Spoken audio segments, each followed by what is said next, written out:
YG와 JYP의 책걸상.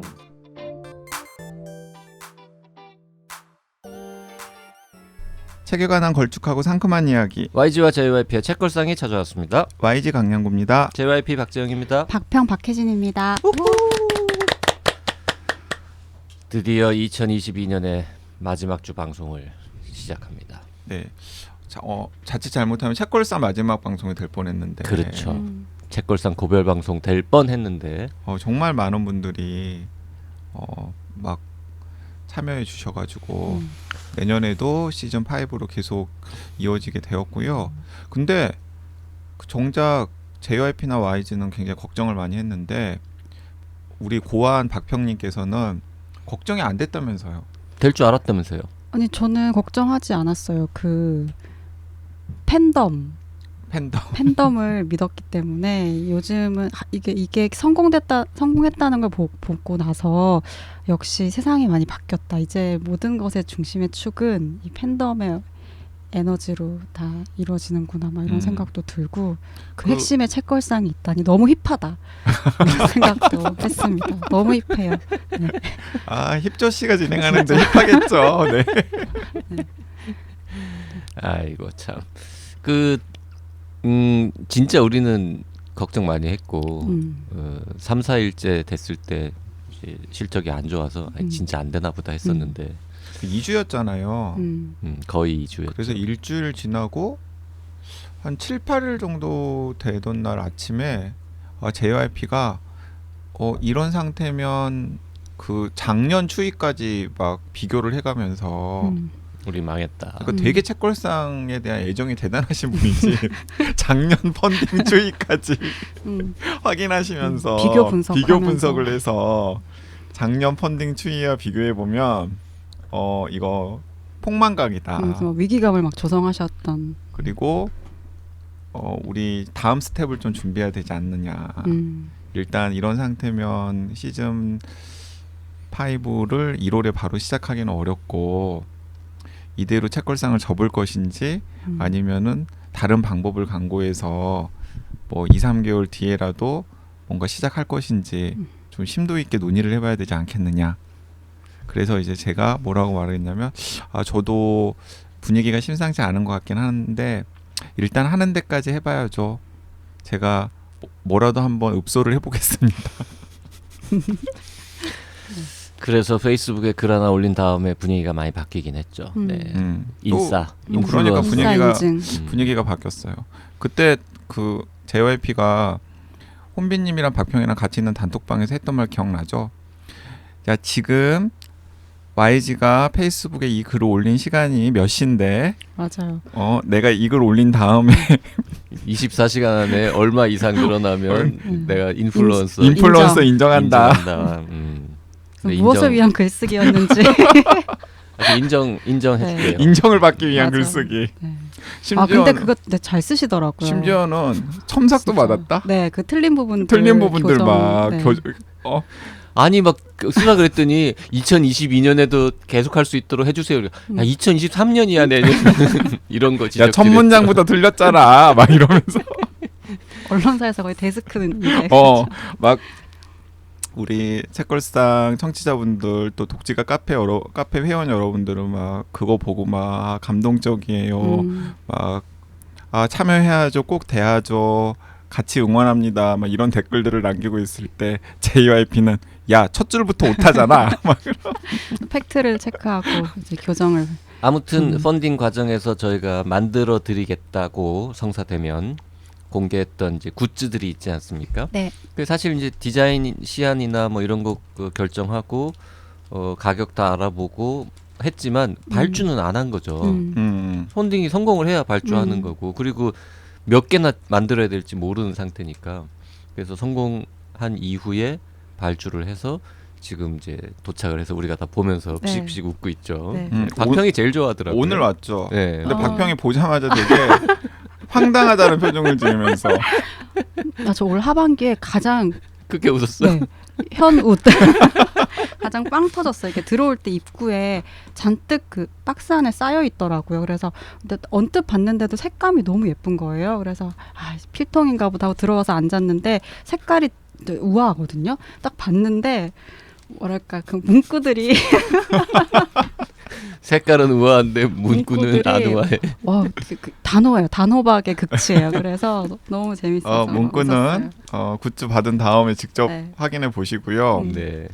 그 박평이 현우 타기 약 한 15분 전에 역시 이 필통을 사무실에 있었기 때문에 먼저 본 우리 송 기자. 책걸상 게스트로 종종 출연하시는 송수영 기자님께서 나는 이건 안 받을란다. 본인도 돈은 냈는데 이건 필요 없다고 안 수정하고 받아도 싶지 않다고. 나는 이건 안 받을란다. 너무 신선해요. 보통 다이어리 같은데 보면 이렇게 문구들 있잖아요. 위대한 사람들의 어떤 명언 같은 것들. 뭐 이것도 명언이라고 네, 생각하고 여기도 넣은 뭐 거예요. 오늘은 내 그러니까. 인생의 첫날 네. 뭐 이런 거라든지. 그래서 이렇게 그 마음을 가지고 이렇게 딱 봤는데 너무나 명언, 진짜 멋진 명언이 있습니다. 네. 자, 593회고요. 2022년 마지막 주 방송인데요. 이번 회하고 다음 회 두 회에 걸쳐서는 2022년 결산. 네. 네. 그동안 방송했던 것 중에서 뭐 특별히 기억에 남는 거 그리고 방송 안 했던 책들 중에도 각자 뽑은 뭐 올해의 책, 올해 가장 인상적인 책 이런 얘기하면서 수다 떨어보겠습니다. 사실 박평님뿐만 아니라 홍빈님도 함께하면 좋을 텐데 홍빈님께서 바쁘시기도 하시는 데다가 결정적으로 연말에 피해 다니던 코로나에 드디어. 또 확진이 되셔가지고 좀 고생을 좀 하시고 계세요. 그래서 그 4시 연말에 모여서 방송을 하는 자리는 만들지 못했고 뭐 혼비님은 안 계시긴 해서 아쉽긴 하지만 박평님이랑 같이 책걸상에 선정한 2022 올해의 책을 하려고 하는데 그 전에 댓글 하나 소개. 가루님 네. 우연히 드라마 보다가 이거 왠지 들어본 얘기 같은데 이러고 찾아보니 책걸상에서 다룬 책이 원작이네요. 사랑의 이해. 네, 사랑의 이해 방송이 녹음하는 주에 이제 시작이 되었습니다. 그렇습니다. 그 저는 사실 배우 라인업이 딱 나왔을 때 다 소설의 그 등장인물들과 잘 매칭이 안 된다, 안 어울린다라고 생각을 했었는데 놀랍습니다. 일단 나는 유연석 씨 말고는 다 모르는 배우들이었고 그 배우들까지 다 안다라는 게 놀랍고요. 두 번째는 그 캐릭터들을 다 까먹었는데 나는 아직도 기억하고 있나 봐요. 아니 저는 그 유연석 씨와 여주인공만 확정이 된 상태에서 막 기사가 많이 나왔잖아요. 근데 지금도 5명의 주요한 인물들 중에서 이제 세 분은 잘 모르겠는데 어쨌든 가장 중요한 남주인공과 여주인공은 저는 뭐 아는 분들인데 문가영 배우님이랑 네, 유연석 배우님. 그런데 아는 분들이라는 게 그냥 본인만 안다는 거죠? 그렇죠. 그런데 그럼 설마 그분들이랑 뭐 친분이 있겠습니까? 그분들이랑 친분이 있으면 제가 여기서 책걸상 진행 안 합니다. 그런데 제가 놀랐던 게 그 상암동에는 항상 JTBC 그 사옥 근처에 새로운 드라마를 시작하면 그 컨셉 포스터를 엄청 크게 붙여놓거든요. 네. 그런데 사랑의의 컨셉 포스터가 몇 주 전부터 붙여져 있었는데 이렇게 그 포스터 상의 이미지만 놓고 보면 소설 속 등장인물의 캐릭터와 매칭이 되는 거예요. 그러니까 원래 그 문가영 씨 같은 경우는 약간 그 로맨틱 코미디물에서 네. 발랄발랄한 모습으로 등장을 해서 그게 좀 사랑의의 약간 다크한 여주인공과 잘 어울릴까 했는데 또 이렇게 또 변장을 딱 하고 나니까 굉장히 변장이래. 변장 일부러 단어를 다크하게. 선택한 거예요. 하고 나니까 또 어울리더라고요. 그래서 드라마 약간 기대됩니다. 그리고 드라마가 잘 돼가지고 사랑의의 원작 찾아보시는 분들 좀 많아졌으면 좋겠어요. 그 이미 제가 지난 주인가 서점 갔을 때 보니까 사랑의 이해가 이렇게 매대에 좀 잘 노출되게 쌓여 있더라고요. 서점에서도 이제 좀 팔리겠지 이렇게 기대를 하고 있는 것 같아요. 그 넷플릭스에서도 사랑의의 실시간으로 드라마랑 같이 방송이 되고 있고 계속 서비스가 되고 있고 그리고 최근에 JTBC 드라마가 그 재벌집 막내 아들 때문에 막 주목을 받고 있잖아요. 그것도 같은 방송사군요. 그래서 그 연장선상에서 사랑의의 드라마도 좀 주목을 받고 덩달아서 그 이혁진 작가 사랑의의 원작이 좀 많은 사람들한테 읽혔으면 좋겠다 하는 생각이 듭니다. 그 저 재벌집 막내 아들들도 봅니까? 저는 드라마 그 JYP도 잘 알고 저도 잘 아는 김태희 작가님께서 쓰신 거잖아요. 그 작가는 알지만 드라마는 안 보고 있거든요 아직. 그리고 그 김태희 작가님이 JYP랑 저랑 마지막으로 만났을 때 재벌집 막내 아들이라는 웹소설 드라마 하고 있다라는 이야기 해서 우리가 했었어? 했었잖아요. 한 3년 전에. 아 그래요? 네, 그래가지고 재벌집 막내 아들? 뭘 그런 걸 하세요? 라고 했더니 이게 제목은 이런데 약간 사회 비판물이다 라고 이야기를 해서 뭐 그런 게 있나 했는데 지금 대박 났잖아요. 그래요. 저는 그래서 두 분 오늘 되게 막 워크숍 같이 하신다고 20몇 시간 같이 있었다 그런데 이런 얘기나 좀 나누시지. 이렇게 중요한 정보를 지금 해서.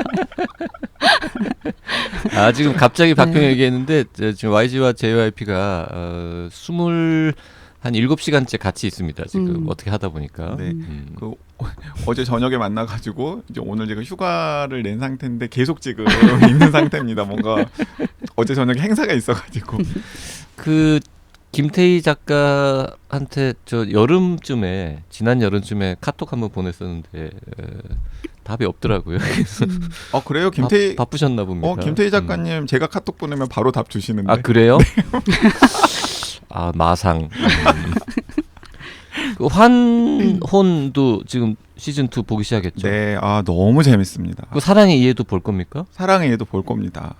저는 재벌집 막내 아들 웹소설 원작도 다 읽었어요.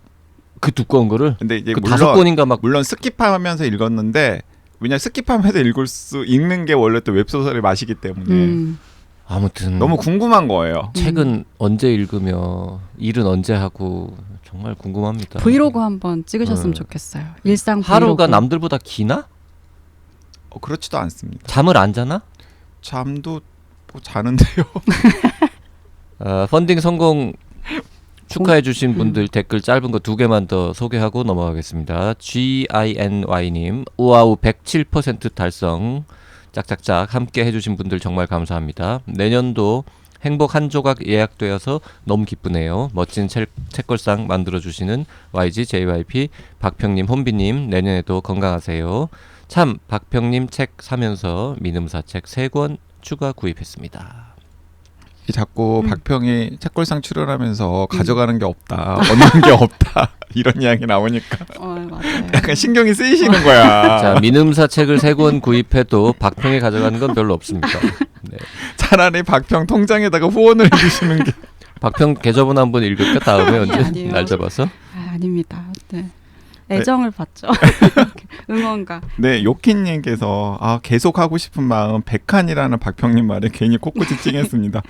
이러면 JYP랑 YG는 쓰레기 되는 거죠. 뭐 괜찮아요. 98칸이나 있으면 네. 됐지 뭐. 토크 콘서트에서 말씀하시는 거 보고 박평님께 반해버렸는데 이렇게 또 감동을 오래오래 해주세요. 책걸상. 그리고 플라님 것도 읽어야 돼요. 제가 박평님 출연해서 일부러 찾아온 거예요. 모아놓은 겁니까? 네. 박평님 책걸상에서 미처 못하신 이야기를 책 1 아웃.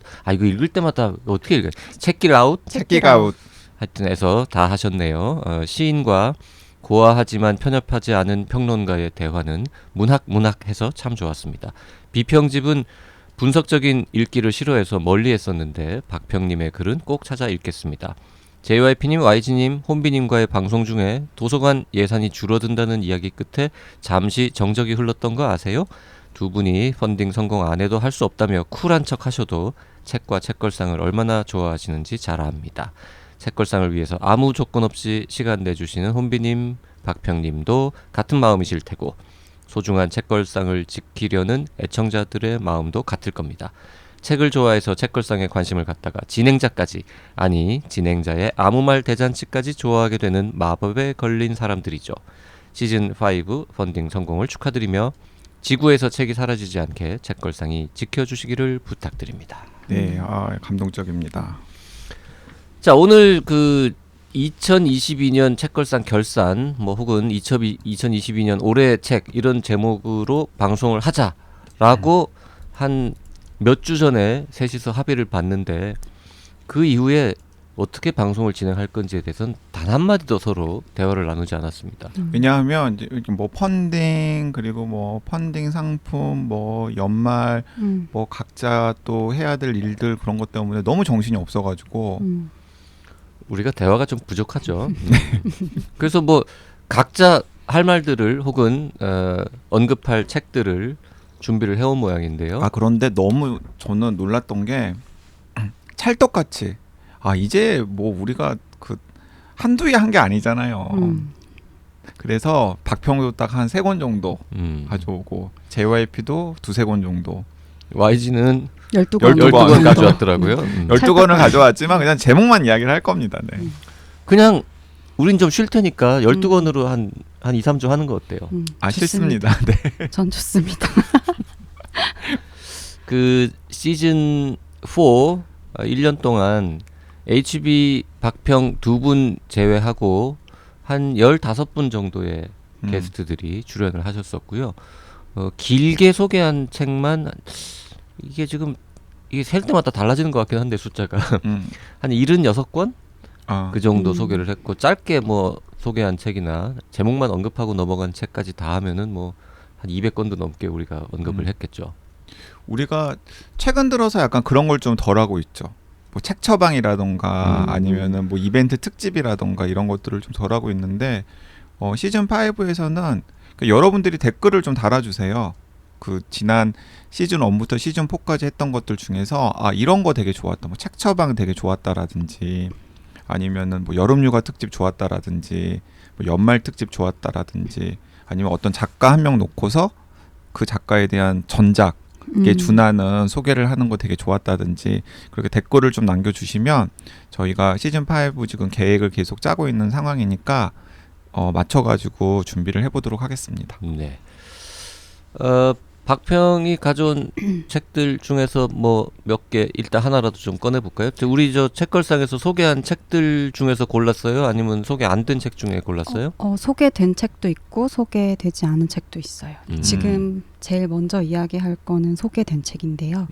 룰루 밀러의 물고기는 존재하지 않는다라는 책. 그러니까 이게 출간된 건 2021년 12월이라서 엄밀하게 말하면 올해의 책은 아닐 수도 있지만 하지만 보통 12월에 출간된 책은 그렇죠. 네, 대부분 다 올해의 책으로 꼽더라고요. 그리고 워낙 저도 그게 올해 초에 그걸 읽고 이제 재밌게 읽어서 그냥 올해의 책으로 생각을 하고 있었는데 이게 관련된 글도 올해 많이 썼고요. 이게 워낙 화제가 되다 보니까 뭐 리뷰를 쓰거나 아니면 소개를 할 일이 많기도 했는데 일단 이 책을 떠올리면 제가 주변 사람들이랑 같이 읽고 제일 많이 이야기했던 책이에요.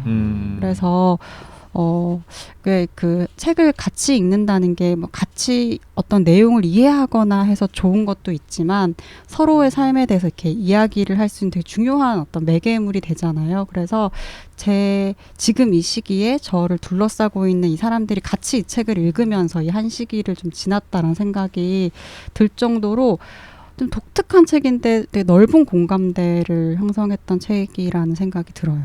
네, 룰루 밀러의 물고기는 존재하지 않는다는 제가 생각하기에는 박평이 픽해서 15만 부까지 팔릴 수 있었던 것 같아요. 겨울서점님이 픽하셔서 아니 겨울서점님께서 초기에 픽하셔가지고 겨울서점님 팬 층이 더운 2030 여성들이 그 책을 많이 읽긴 했는데 그 즈음에 박평이 우리도 해보자 그래서 책걸상에서도 했잖아요. 겨울 서점이 사람 이름입니까? 아니, 유튜버예요? 김겨울님이라고 하는 북튜버께서 진행하는 그 프로그램 이름이에요? 유튜브 채널 이름. 유튜브 채널 이름이 겨울 서점이에요. 네, 그 출판사들에서 마케팅 창구로 가장 많이 선호하시는 곳 중에 하나죠. 그 우리랑 약간 경쟁 프로야. 경쟁 프로죠. 물론 김겨울님은 우리를 경쟁 상대 정도로도 생각하지 않겠지만 김겨울님은 우리를 존재 자체를 모를 걸? 존재는 알 거예요. 왜냐하면 그 박평이 기획한 어떤 행사에서 김겨울님이랑 제가 김겨울님은 그 겨울서점 운영에 관련된 내용을 그 청중들한테 소개를 하셨고 저는 책걸상이 어떻게 탄생해서 어떻게 꾸려나가고 그런 행사가 있었어요? 포럼처럼 같이 하신 적 있어요? 난 왜 모르지? 소개했거든요. 대화를 좀 제가 같이 있기만 하지 마시고 대화를. 제가 굳이 JYP한테 이야기 안 했어요. 별로 도움도 안 될 거고. 또 교정 보고 이러니까 그 네, 통장부터 네, 틀렸다고. 그런데 그때도 저는 그 김겨울님 이야기를 굉장히 인상 깊게 듣고 귀담아 들었는데 김겨울님은 안 듣던가요? YG 얘기를? 후배한테 하나라도 들으려고 하나라도 배우려고. 그런데 김겨울님은 저런 게 있구나 뭐 약간 이런 느낌이더라고요. 물고기는 존재하지 않는다는 우리가 봄에 했었나 봐요. 515회 16회 방송을 했었습니다. 네. 근데 그 책 읽으면서 좀 글쓰기에 대해서 많이 배운 것 같아요. 그러니까 이제 우리가 보통 다른 장르를 혼합해서 같이 장르를 넘나드는 글쓰기 뭐 이런 이야기들을 많이 하자. 제가 갑자기 웃었냐면 이야기 시작하자마자 JYP가 하품을 하셔서 그다지 길게 얘기하고 있지도 않은데 지금 JYP 컨디션이 좀 안 좋습니다. 좀 이해해 주세요. 네. 어제 무리해서 그렇습니다. 네. 아무튼 장르를 넘나드는 글쓰기를 해야 한다 이런 얘기를 많이 하기는 하지만 실제로 그런 글쓰기를 보는 경험이 자주 있지는 않은 것 같아요. 근데 자기가 하고자 하는 이야기를 정말 효과적으로 전달하려면 그러니까 이렇게 지식을 자기화해서 전달을 해야 되는구나. 이게 과학적 진실이 있지만 이게 자기 삶의 진실들이 있잖아요. 그 사이에서 뭐 사회적인 맥락도 있고 막 이런 다단한 단계들이 잘 연결됐을 때 전체적으로 이야기만 보면 되게 혼란스럽잖아요. 도대체 무슨 얘기하려고 이렇게 전개하는 거야. 그렇지만 그 끌고 가는 힘들이 그 여러 가지 지점들을 자기만의 방식으로 연결하는 데서 오는 힘이구나라는 생각이 들어서 저도 좀 이렇게 따라서 써보고 싶다. 이런 자극을 많이 받았죠. 물고기는 존재하지 않는다를 읽은 책을 좋아하는 아저씨들 중에는 이런 종잡을 수 없는 이야기를 왜 사람들이 좋아하는지 모르겠다. 이렇게 평을 하시는 분들도 있죠. 종종 있더라고요. 네네.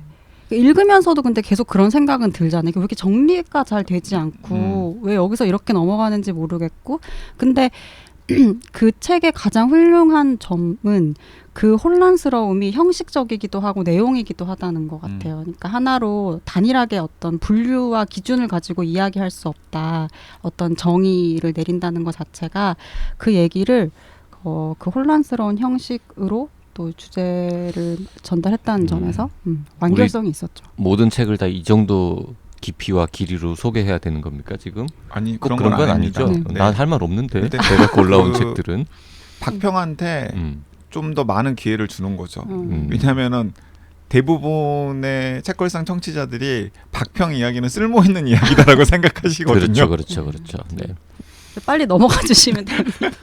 그 물고기는 존재하지 않는다는 정말 한 200쪽을 읽었을 때도 이게 도대체 결국 이야기가 어디로 가서 어떻게 끝날지를 전혀 예측할 수 없는 그런 특이한 책이었죠. 네, 물고기는 존재하지 않는다. 그 많은 분들이 올해의 책으로 픽하신 것 같아요. 네. 뭐 저 YG는 12개나 갖고 왔는데 뭐 그 중에서도 특별히 좀 더 애정이 가는 거 뭐 하나 던져 보시죠.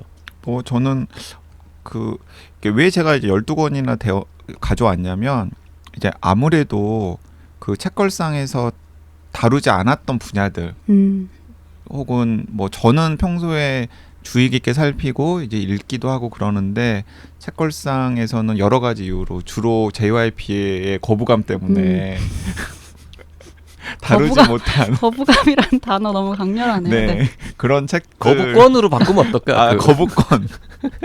네, JYP의 거부권 때문에 다루지 못했다. 왜냐면 내가 아예 언급도 안 했으니까 거부권을 행사하지도 않았지. 그냥 그 거부감이 느껴져가지고 힘으로 존재하죠. 그 거부권이. 네. 일단은 그 과학책이 올해도 굉장히 많이 나왔고 뭐 국내 저자, 국외 저자 나왔는데 그 과학책을 추천하는 경우는 별로 없잖아요. 그래서 좀 제목이라도 말씀드리는 게 책걸상 청취자들의 선택의 폭을 좀 넓히는 데 도움이 되겠다 싶어서 일단은 이제 제목만 3개를 간단하게 언급을 하면 저는 정말 올해의 과학책 하면 딱 그냥 이 3권 항상 말씀해요. 첫 번째는 광민준의 아주 긴밀한 연결. 제가 이제 광민준이라고 하는 게 뭐냐면 약간 호칭을 어떻게 붙여야 될지가 좀 애매해서 그런데 아직 20대의 대학원생이에요. 포항공대 대학원생이신데 정말 기가 막힌 책을 써서 냈는데 뭐 그냥 이대로 그냥 아마 외국에다가 번역을 해가지고 내놓아도 손색이 없을 정도의 완성도 높은 과학책을 20대 지금 대학원에서 연구를 하고 있는 대학원생이 써서 냈는데 좀 그런 젊은 저자가 낸 첫 책이라는 이유 때문인지 내용에 비해서 너무 알려지지가 않아가지고 제가 이번 주 한국일보에도 올해의 한국 저자가 쓴 올해의 과학책 2권을 추천하면서 이제 이 책도 언급을 했는데 덩달아서 책걸상에서도 좀 언급을 하고 싶어서 제가 추천해드리고요. 광민준의 아주 긴밀한 연결. 그리고 뭐 전 세계적으로 과학책 좋아하는 사람이라면 다 그냥 이름 정도는 아는 닐 슈빈이라고 하는 그 과학 저술가가 있어요. 본인이 과학자이고 그리고 또 유명한 과학 조술가이기도 한데 닐 슈빈의 자연은 어떻게 발명하는가 라는 책도 굉장히 훌륭한 책이라서 꼭 추천을 하고 싶어서 제가 말씀을 드렸습니다. 근데 이게 닐 슈빈이 방금 박평이 이야기한 책과도 그 관련이 있는데요. 박평이 물고기는 존재하지 않는다라는 책을 이야기했잖아요. 그 닐 슈빈을 스타 과학 조술가로 만들어준 책 제목이 내 안의 물고기라는 책이에요. 물고기에서 인간까지 35억 년 진화의 비밀이라고 하는 부제를 단 내 안의 물고기라는 책으로 이 닐 슈빈이라고 하는 과학자가 스타 과학 조술가로 떠올랐는데 그 내 안의 물고기보다 더 읽기는 친절하고 내용은 더 풍부하고 깊이가 있는 책이 자연은 어떻게 발명하는가라는 책이라서 과학책에 호기심이 있으신 분들은 닐 슈빈의 자연은 어떻게 발명하는가도 절대 놓치시면 안 된다. 이 책의 부제는 시행착오, 표절, 도용으로 가득한 생명 40억 년의 진화사. 그리고 세 번째 책은 이건 좀 아까운 게 그 JYP랑 저랑 이거 책걸상에서 할까 말까 만지작거렸던 책이거든요. 근데 좀 분량도 두껍고 그 다음에 그 당시만 하더라도 저도 그 책을 정독하지 않았던 터라서 서로 그냥 뭐 할까 말까 하다가 그냥 못했던 책인데 나중에 읽고 나니까 너무나 좋은 책이더라고요. 그 우리나라의 민태기 박사라고 하는 분이 쓴 판탈레이라고 하는 과학사 책. 너무 두껍더라고요. 그 책은. 네, 낭만과 혁명의 유체 과학사라는 부제를 단 책인데 그냥 이야기책이에요. 이야기책. 그 과학자들이 해결하지 못한 수많은 난제들이 있는데 그 중에서 하나가 무엇이냐면 물이 불규칙적으로 흐르는 걸 난류라고 하잖아요. 뭐 소용돌이 같은 거 아니면 우리가 그 하수구에 물 부었을 때 막 물이 불규칙적으로 흐르는 거 아니면 고랑에서 물이 불규칙적으로 흐르는 거 이게 그 불규칙적으로 흐르는 물의 운동을 기술하는 방법을 과학자들이 아직 그 확인을 하지 못했어요.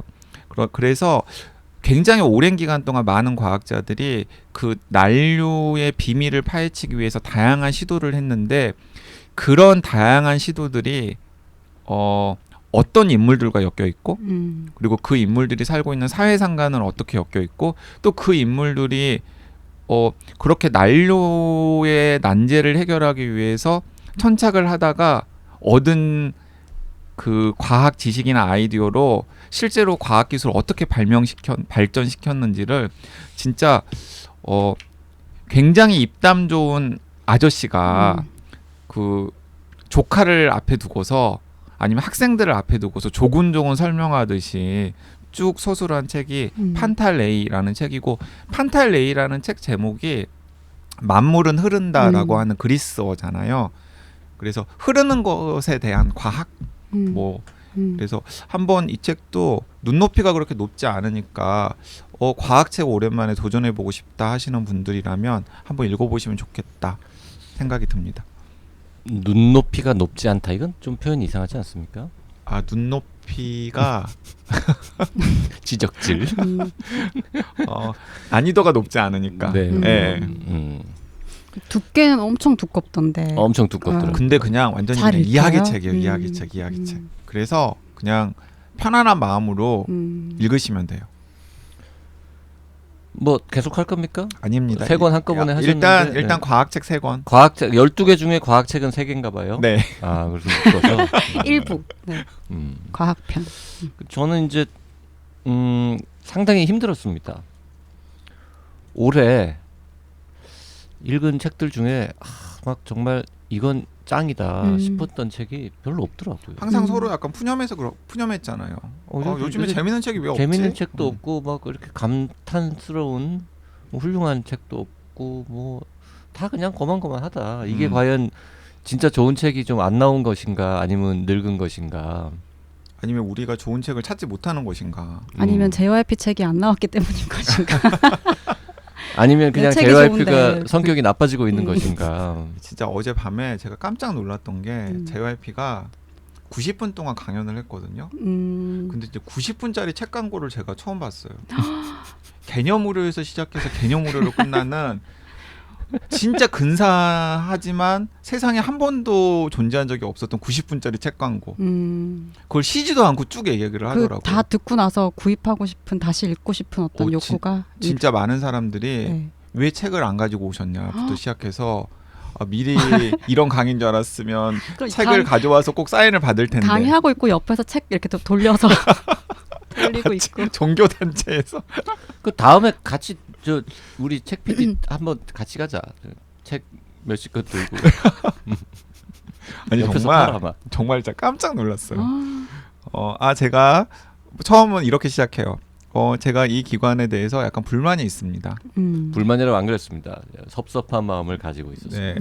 왜냐하면 제가 개념오류라는 책을 낸 다음에 전국에 200곳이 넘는 기관에서 강연을 했는데도 불구하고 이 기관은 저를 부르지 않더군요. 정말 자기중심적인 섭섭함이네요. 네. 근데 어쨌든 간에 오늘 자리를 마련해 줬기 때문에 제가 섭섭함의 반 정도는 해소가 된 것 같고 해소되지 않은 반은 이 나머지 90분 강연이 동안 끝난 다음에 나머지 맛있는 걸 사주실 거니까 그때 또 나머지 반도 풀겠습니다로 시작을 해요.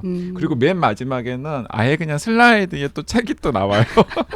자, 빨리 넘어갑시다. 네. 영업 비밀이니까 그거는. 정말 대단하신 분이라는 생각이 들었어요. 배워야 되겠다. 정말 두 분 다 대단하신 것 같아요. 대단하세요. 하여튼 그래서 정말 고를 게 없다. 정말 힘들었고 그냥 뭐라도 우리 저 객관식 문제에서 답이 아닌 것 같아도 뭐라도 찍어야 되니까 그래서 억지로 그나마 올해 읽은 책 중에 내가 제일 좋았던 거 찾아보자라고 해가지고 하나 고른 게 아노말리. 아노말리 저도 골랐습니다. 소설 파트. 그래요? 베스트. 겹쳤습니까? 소설 쪽 베스트 중에 하나. 기분이 왜 나쁠라 그러지? 아노말리는 읽으면서 약간 감탄 했던 것 같아요. 이게 이렇게 넘어가네. 이 설정에서 그렇지 이런 얘기를 해야지 뭐 이러면서 굉장히 감탄했고 형식도 그렇고 내용도 그렇고 JYP가 정말 싫어하는 말도 안 되는 귀신 신하라 까먹는 이야기임에도 불구하고 이렇게 이 정도면은 내 그냥 인정해준다. 기꺼이 읽어주겠다 이런 마음으로. 근데 JYP가 책걸상 하면서 그 귀신 신하라 까먹는 설정에 대한 품이 점점 넓어지고 있어요. 맞아요. 저도 방금 그 JYP가 이제 받아들이는 그 신하락류, 네. 신하락 까먹는 이야기류를 한번 정리를 해도 좋겠다. 한번 책걸상에서 귀신 신하라 한번 특집. 네. 귀신 신하라 까먹는 이야기 특집. 네. 그 아노말리는 그때 영화인지 뭐 드라마인지 만들어진다고 혹시 얘기하지 않았었어요? 그게 프랑스에서 만들고 있다고 하는데 그렇죠. 네, 아직 뭐 완성됐다는 소문은 네. 없고요. 근데 스토리 자체가 워낙에 드라마틱한 요소들이 많이 있는 데다가 프랑스에서는 어쨌든 100만 부 이상 팔린 베스트셀러기 때문에 뭐 지금과 같은 시기에 드라마를 안 만들 수가 없겠죠. 아노말리가 제일 재밌었던 픽션 중에서는 뭐 거의 전체 책 중에서 제일 만족도가 높았던 책이 아닌가. 그 민음사에서 나온 책이잖아요. 맞아요. 그래요? 네, 맞아요. 모르셨구나. 근데 그 민음사에서 기대했던 것만큼 국내에서는 그렇게 판매가 많이 되질 않았죠. 다들 기대가 높으니까요. 네.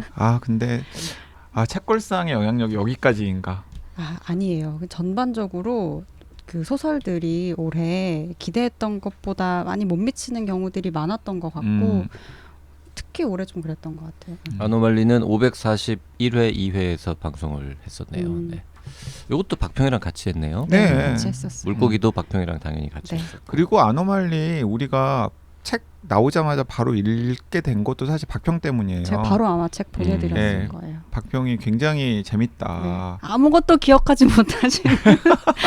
그 아노말리는 사실 YG가 12개나 골랐으면 당연히 들어갈 것 같은 게 상반기 최고의 소설이다라는 맞아요. 맞아요. 저는 상반기 최고가 아노말리, 하반기 최고가 빌리 서머스.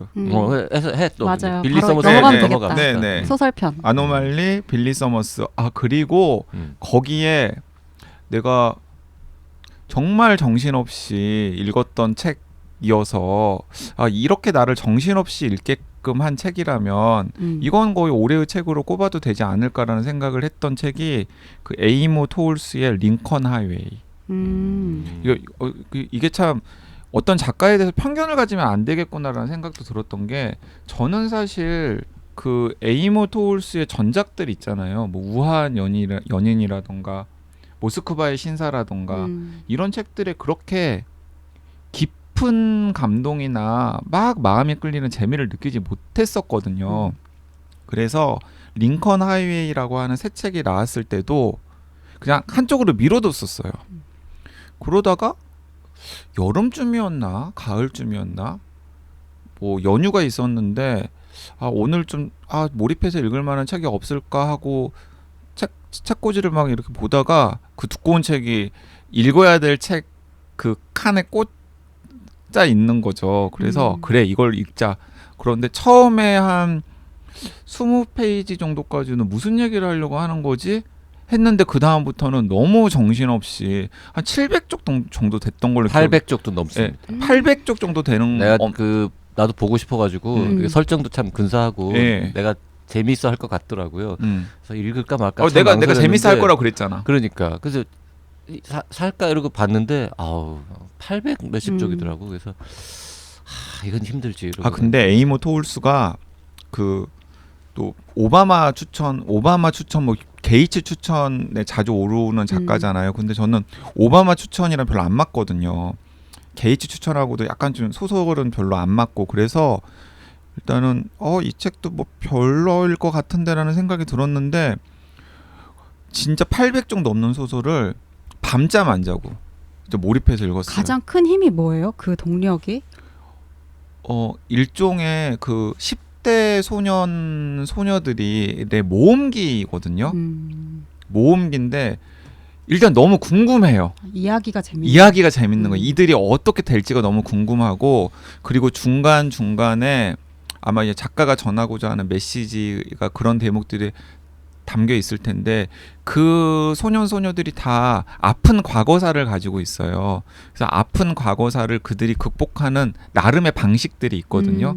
그 나름의 방식들 그리고 또 한편으로는 약간 복수와 용서에 대한 이야기이기도 하고 끝에 독자들의 기대를 배반하는 반전도 있고 그래서 이 에이모 토울스는 지금 또 새로운 작품을 준비 중이라는데 앞으로는 찾아보는 작가가 될 것 같다라는 생각이 들더라고요.